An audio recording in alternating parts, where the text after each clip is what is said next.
Hey everyone. So I wanted to go a little bit more in depth on a couple of topics based on some of the environments that I've seen that people have chosen. Specifically, I was looking at, let's see, I think this is Lance. Yeah, so we've got this like concrete bridge, very specific structure, and he's kind of masked it out inside of Max. So the expectation here is that you will have done this. What I'm going to show you is how I might go about kind of creating something like this completely from scratch inside of Zbrush, just to give you some familiarity with the tools and to get you guys thinking about this type of stuff. So what I might do if I were going to create something like that,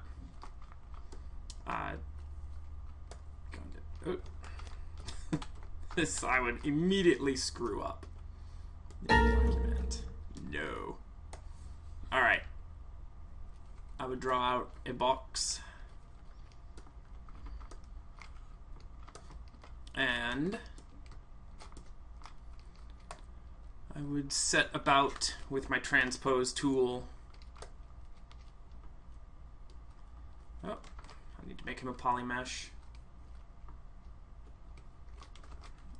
To grab my transpose tool again.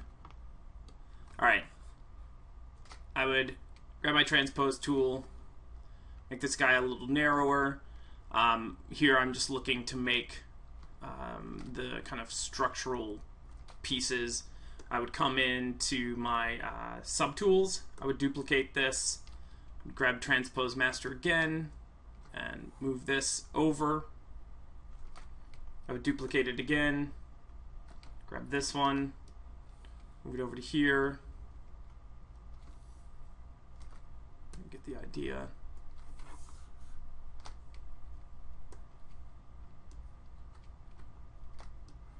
Shift to move kind of straight, basically, just like in Photoshop. And let's look at his reference.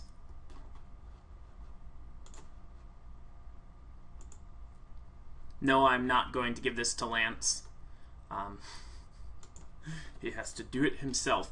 But I saw it and I thought about that there are some other things that I like to do inside of ZBrush that I thought you guys would dig. So I thought this was a good example of some other types of ways to use this program. So I'm just going to make those kind of intersect ever so slightly. Make this a little bit deeper. Okay, I am going to be in orthographic mode for this, and what I'm going to do now is Dynamesh this guy.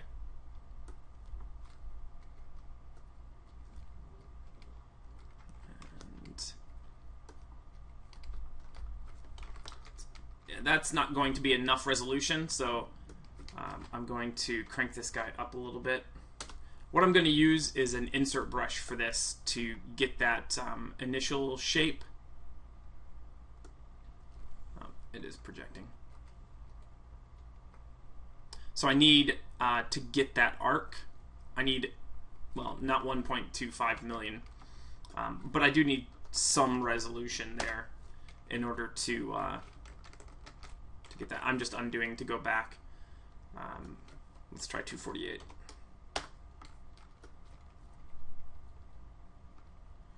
That's probably going to be okay. Alright, so inside of ZBrush, you've got, it comes with some insert brushes. One of them is, lo and behold, an insert cylinder. So to do this, I'm going to hold Alt. Remember to subtract with an insert brush. And just drag this guy out into the screen, and then go to the transpose brush. I'm going to start placing this guy.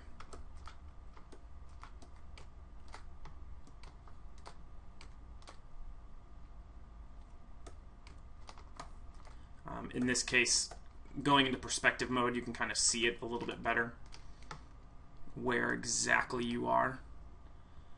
So again, if I look back at the concept, right, so it's going to arc, and then I need, you know, some kind of separate lines here, and then we're going to have these indentations and so on and so forth. I'm not necessarily going to do this exactly like his concept, but you know, I'm going to try to stay somewhat to form here.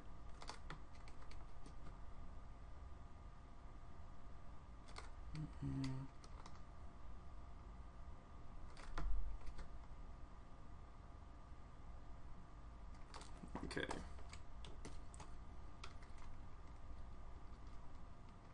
So now we've got, you know, our arch. So the next thing, and I kind of glossed over it a little bit, masking and whatnot, and creating groups. So I use this a lot for creating some more complex geometry. So one thing I'll do is kind of come in and, right, we've got these kind of bands across. And this is great for kind of decayed geo because it's going to work out really well for us. These lines aren't going to be super perfect. If I wanted them, I'd need to crank my geo up, you know, much higher than this if I needed these to be very specific. But because of the type of stuff that we're doing, I'm going to ding them up anyway. I don't really care if they're 100% perfect. So what I'm going to do, though, is come into polygroups, and I'm going to say group masked. So now you'll see I've got two groups here. Then I'm going to do one, oops, not that. Just need a brush selected. I'm going to do another. So if you control and click up here where the brushes are, this is going to give you different types of masking brushes. If you control shift and click up here, this is going to give you different types of trim and slicing brushes. These guys are also super handy. I think you guys should all try to experiment with some of them.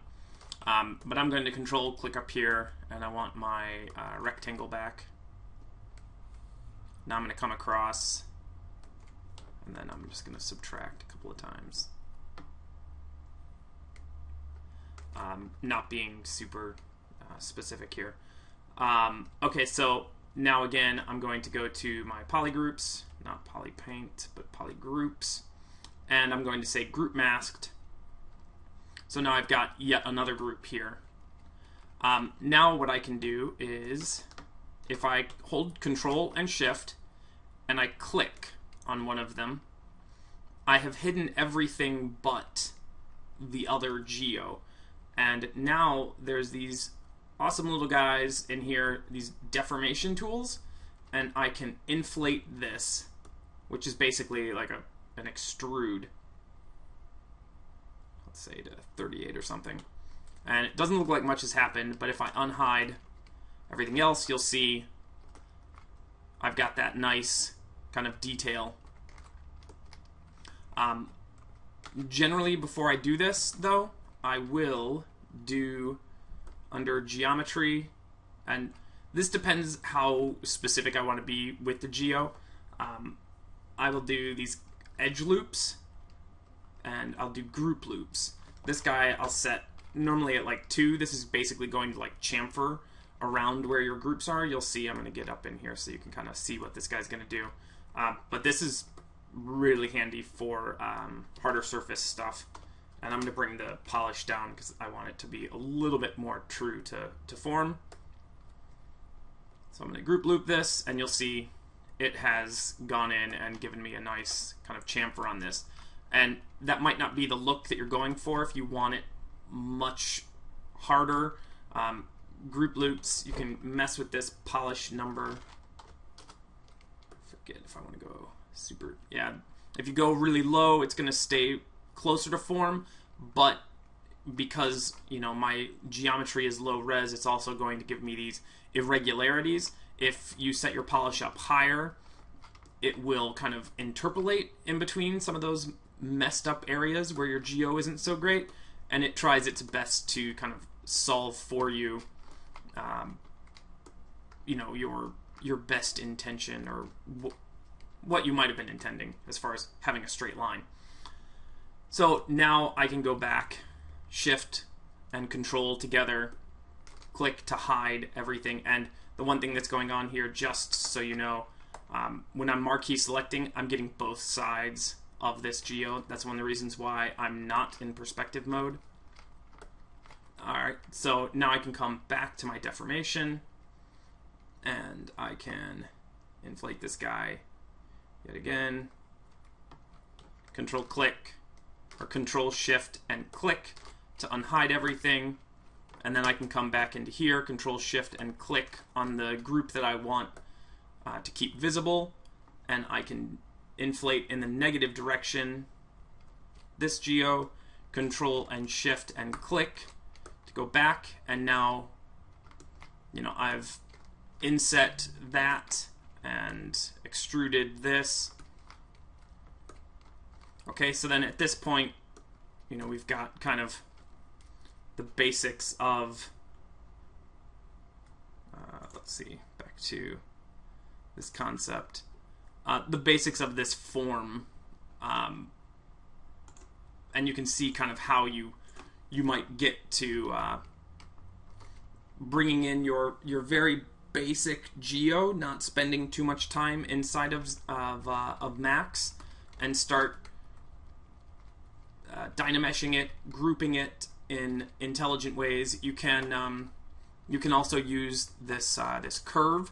So this guy's super handy. All right, so it's going to mask everything on the side of the gradient. So you'll see from the beginning to the end of that. And if you click Alt one time, it'll give you like a smooth curve. So I'm just gonna like throw down points here, basically, to kind of get this arc, and I'm just clicking Alt real quick one time. And then let it go. So now it's masked everything but, you know, this underlying area. And again, I could group that, or you don't have to have things grouped in order to use these tools. So you can come in and, if for some reason we wanted to deflate that area, now you've got, you know, this detail. But you will see this level of detail here. This is from not edge looping. This is what you get when you do edge loop. So a bit of a trade-off. But again, if you're going to ding this guy up, you're going to Dynamesh it again, you're going to, you know, subdivide the shit out of it, this could be totally fine. Okay? So that's another really awesome method of masking. The other is using the exact same tool, and let's say you want like a very specific rigid design in here. You can, holding down Control, double click. Now this is going to give me a straight angle. Now you'll see this guy kind of like turns in on itself, so you have to, generally I kind of like use this in tandem with like I'll kind of come in and Alt, or yeah, Alt to subtract. No, holding Alt first and Control to subtract. So now I cut that away, and let's say I did want this to kind of be a triangle or something. And you can see where you got to be a little bit, you got to think a little bit differently when you're doing this stuff, but the possibilities are, you know, are kind of endless, and you can do a ton with it. And again, if I edge looped this, I'd get a really nice outline around that. So once I did this, let's say this is, you know, the form I'm going for, I would geo, and I'm just gonna dope. No, it's doing it. Good. Re-Dynamesh it, and then I would come in and trim smooth border, start to knock this guy out. And again, in the beginning, generally a larger brush, and it's more about like form finding. This edge, we're going to have to clean it up. That trim smooth border, you'll see, like, if you don't do it, you're going to get some kind of baddies here, these nasty things. But at this point, you know how to clean this stuff up. Smooth and inflate. And because this is a, you know, kind of falling apart concrete bridge, I've got a little bit of liberties as far as what I can get away with. Nobody's going to the planning commission with this thing. So this is how I would start this. And just come in, smooth all this stuff out because it's nasty.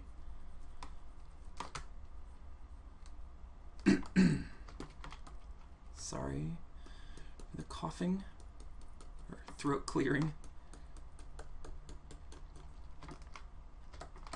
And then, so once I've kind of, you know, dinged this up a little bit, you can also too remember to use your masking brushes or your auto masking. So if I go brush, auto masking, turn that guy on, and then we can come in and, like, I'm not gonna get, you know, these other areas by accident and really hit, you know, all these little edges. So once I've done that, I also might go in and these rock brushes. So again, remember I told you, you know, making a rock brush, it's not only for making rocks. I can, and let's actually, let's say, like, on these main pillars. I want the other one. Let's Dynamesh this guy.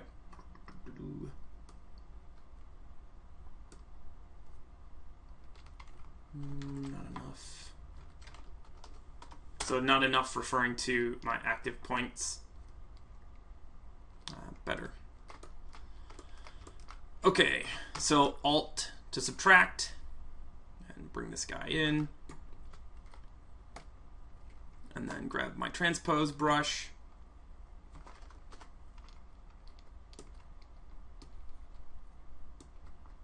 And shift just to move him out on that plane. So he's kind of doing what I want. And again, let's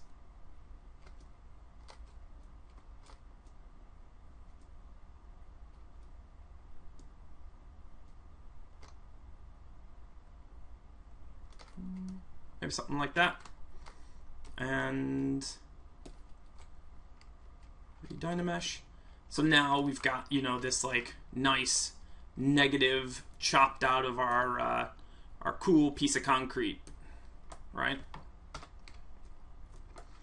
And this is, you know, this is how I go about something like this. You might think I'm, like, crazy when I'm telling you, like, I get out of max as quick as possible. But this is how I would attack something like that. You know, I might bring in those rough forms from max just so my scale is right. You know, that's the bad thing about Zbrush is it's pretty scaleless, and I wanted to use max for exact proportions, scale, reference for scale, and then, you know, housing all of the other cool stuff that we're going to do. But I will bring in very base level geo and start hacking and slashing it using insert brushes to cut it apart, cut things out in this type of fashion. But broad, you know, big broad strokes first, messing up the silhouette. You know, when we look at this, everything is super clean. You know, even like across here, one nice thing about this, like, trim smooth border, and you know, this is a concrete bridge, so it's not gonna deviate a whole ton because, you know, these guys are fairly structurally sound. But, you know, getting these kind of divots and then, you know, this type of, like, decay you know, these sharp edges, stuff like this. In the beginning, it's just all about changing the silhouette in an interesting way. So I hope that that helps you guys and gives you some like further inspiration or further, you know, food for thought as far as doing, you know, more rigid surfaces. The other thing I wanted to talk about real quick, and let's do this inside of here as well. All right. So let's say duplicate. All right, I'm going to make a kind of larger rock formation type thing, like maybe a mountain.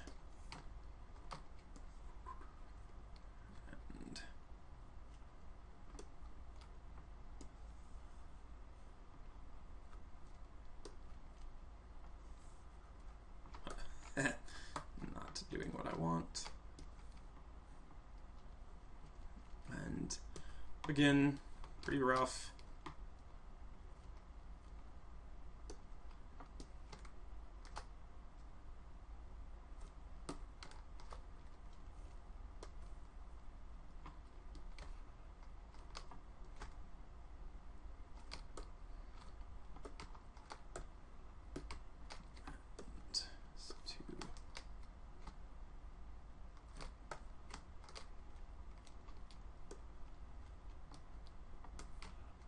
So I duplicated these subtools, if you didn't hear me mumbling duplicate, because it was very obvious. Alright, so just some basic forms. And where are you? Merge. Merge visible.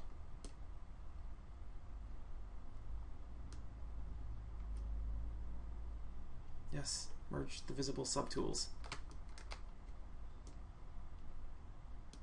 Oh, why? Yeah, normally, there we go. Okay, so merge down, and I want to say okay. And again, merge down. I want to say okay. And merge down. You got to pick the top one. I always forget that. So now I've taken that box and just copied it around and turned it into this super awesome box form. So you could guess I'm going to Dynamesh it. Start with 248. Hello. It's thinking. It's thinking a lot. Wow. 1 million is way too much.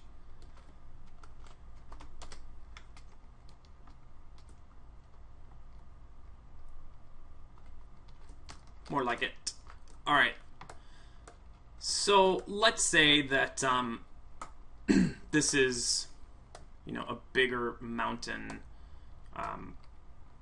you know, surface or mountainscape in the distance. So, you know, as I've been saying, you know, don't be super attached with this stuff, and don't be too committed to your kind of contours too soon. Okay, I know like we've got like the rough shape and everything, and you've got a general like space that you want to kind of keep or hold with these things, but you know, remember that you want to kind of also be a little bit loose with it, because these, you know, happy accidents that are going to happen by not getting too attached are often better than you know, your best intentions. Oh no.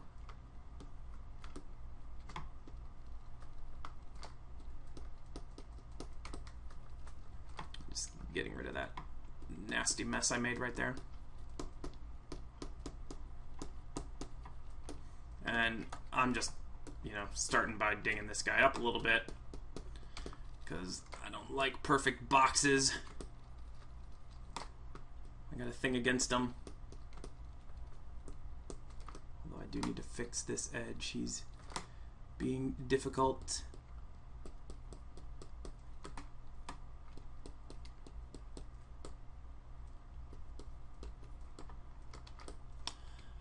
And then I'll grab my trusty clay tubes and fix that nasty mess.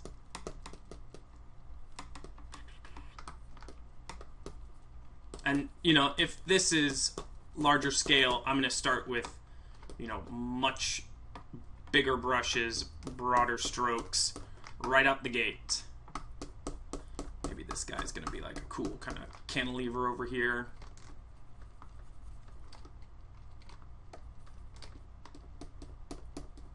And I can always, like, delete this geo or just kind of... You can also... Ooh.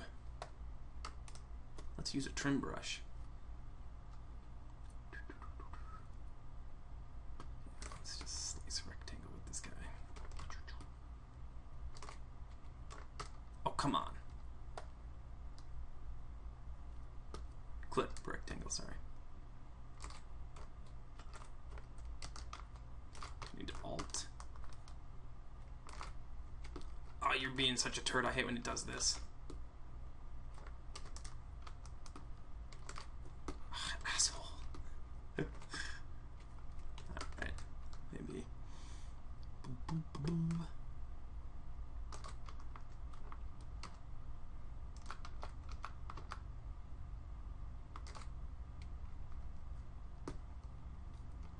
Not what I wanted.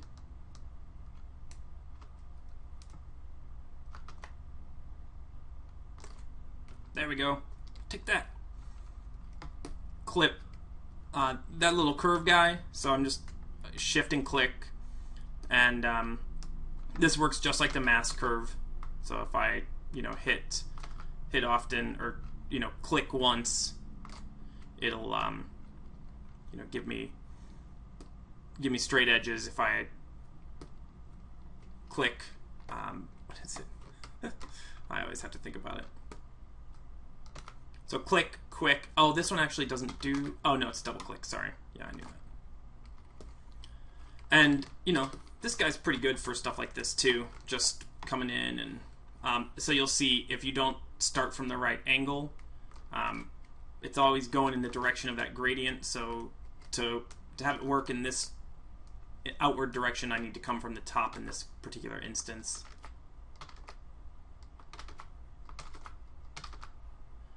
Just pow, chop that stuff off. Come back again, clay tubes this dude, smooth him out. And clay tubes can be a little destructive, but that's okay. I'm gonna build up this face maybe, push back that face. Maybe this would be like, you know, a big chimney. Something fun to rock climb. But think kind of broader forms, big ledges, things like that when you start. Don't get stuck in like the minutia of this one little area that you're going to detail. Okay, just get broad strokes, broad forms. Right now this looks a little bit closer to a Frank Gehry sketch than a rock surface. Frank Gehry, eat your heart out. If the guy could use ZBrush, but he can't.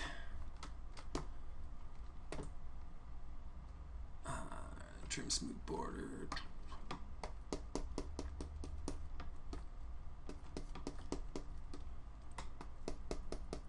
So just kind of, I'm going to re-Dynamesh this guy because I've really kind of effed this mesh up. Make my brush bigger.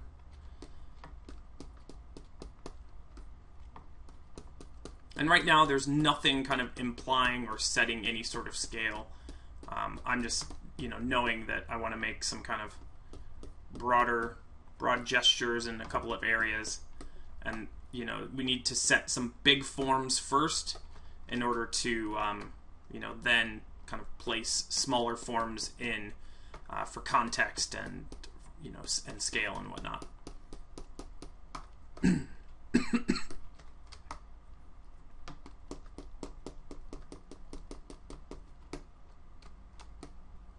be cool. Nice climbing ledge. If any of you are climbers, you will love sculpting rocks. You can kind of like make stuff that you're like, oh, that'd be fun to do. And okay, this is another good stuff that can happen. So I should have cleaned this area up a little bit more after I deleted that, and I had verts that were all kind of stuck up on top of each other. And when you do that, when you go to Dynamesh again, you will get this crap. So no big deal. I'm gonna go the other way. I do want to go the other way. Oh, I just re-Dynameshed. Made it worse.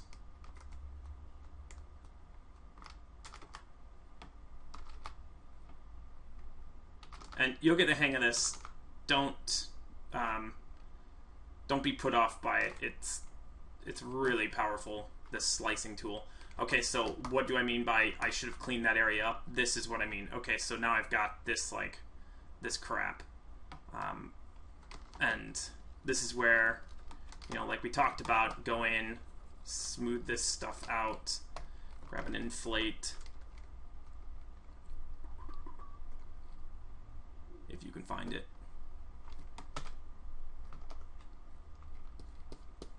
Ooh, it's nice. Alright, and then might be able to, at this point, knock that with...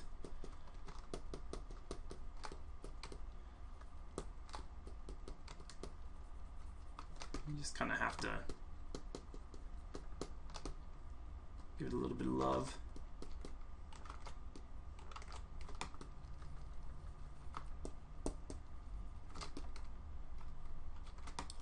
These verts are just like welded. It's kind of what it's looking like. So I'm going to see 47 multiple same verts. Yes, thank you. Ooh, fix mesh. Okay. Can you fix it?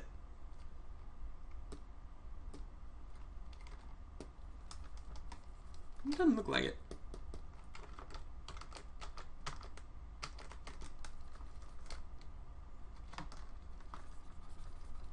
See if Dynamesh. There we go.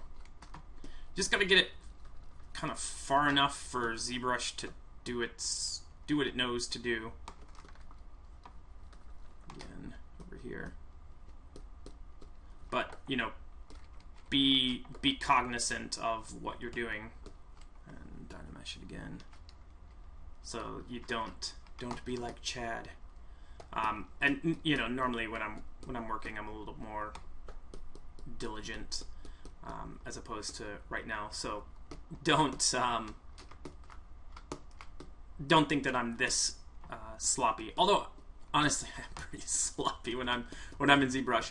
But I do try to watch out for that stuff, because it's not that you can't fix it, but if you go too far and you didn't fix it, especially like later on, you might have something that you have gotten to the point where you're like, oh, I really love this and I want to keep it, but you weren't paying attention and you made life difficult for yourself. So don't be like Chad.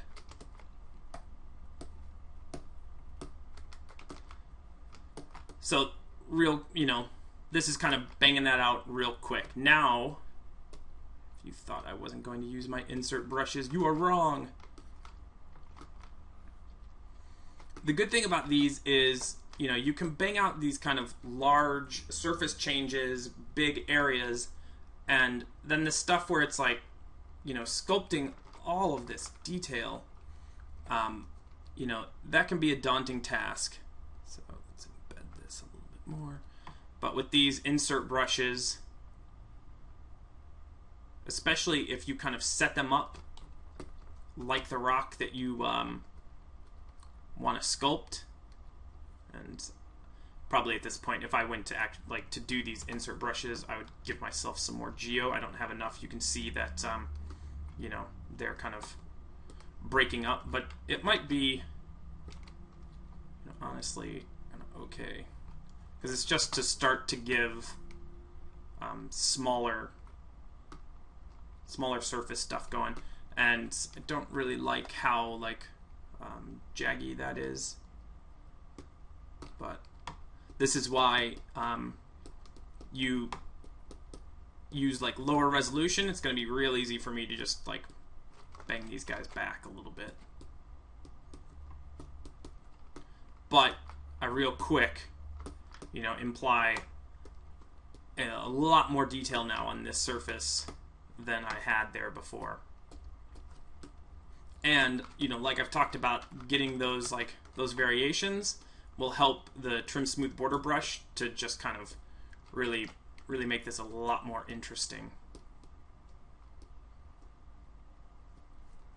So now you can kind of, you know, start to carve out these layers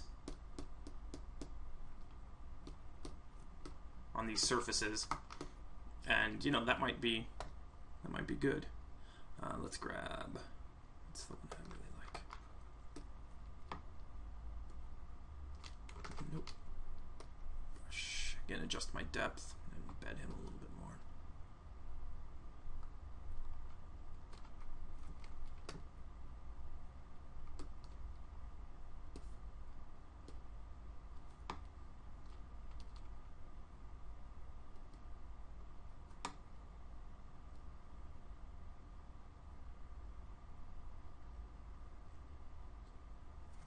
Kind of form finding here.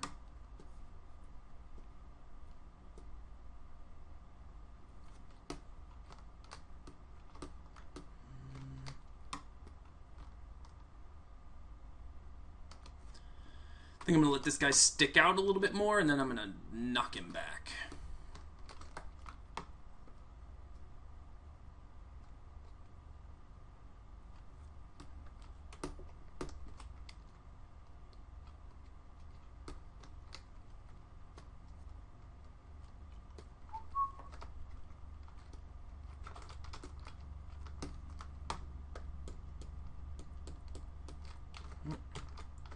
Some baddies there. Oh yeah, I don't like this brush.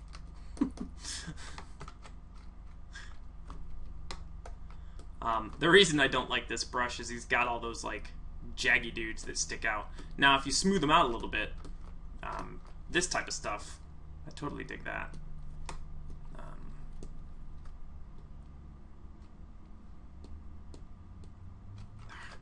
Not good. You know, something like that. Nope. Alright, I'm getting like a kink on this edge. We can fix that.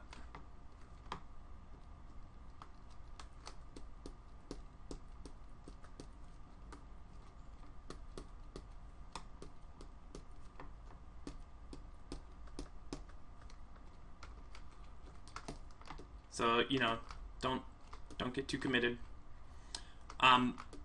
So let's say like, all right, maybe this is doing it for me, and I continued over the rest of this surface, adding, you know, smaller details. Again, not getting too carried away with my poly count. I really will stay, you know, quite low. And then maybe it has come to pass. We're like going Hobbit. What you can do here is you can start to group this stuff.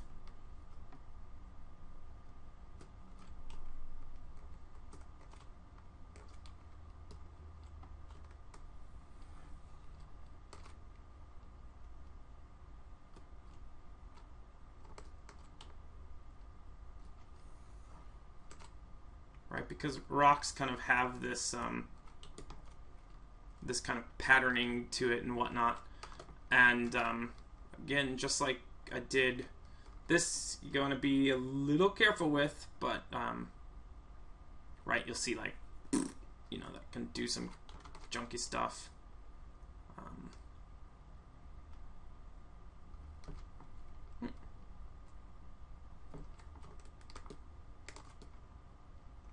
You know, probably too far. Do you think too far?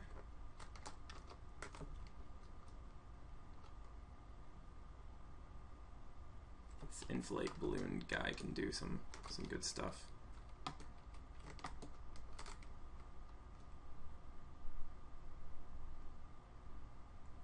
And you'll see, like, I'm not really caring that, oh my gosh, I just sculpted all of that, because I'm going to get it back.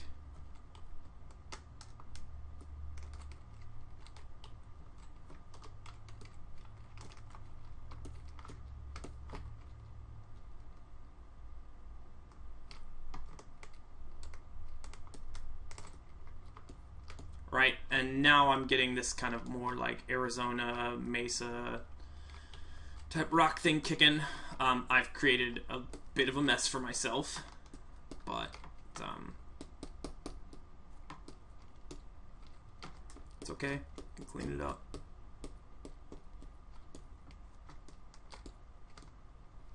And now that I have these groups, though, I can also, just like I showed you, turn on the auto masking, and I can mask my brushes by these like striated areas, and that'll allow me to, you know, get kind of a different level of control inside of each of these areas.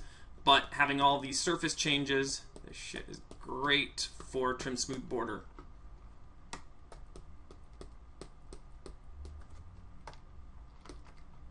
So now, like, you know, we're starting to get in the land of, like, okay.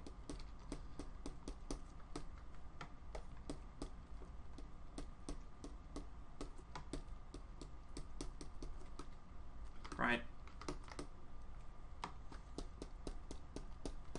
So using these tools all like in tandem, what I've been showing you, and then, you know, also, you know, getting your alphas. Let's see this guy. Standard brush.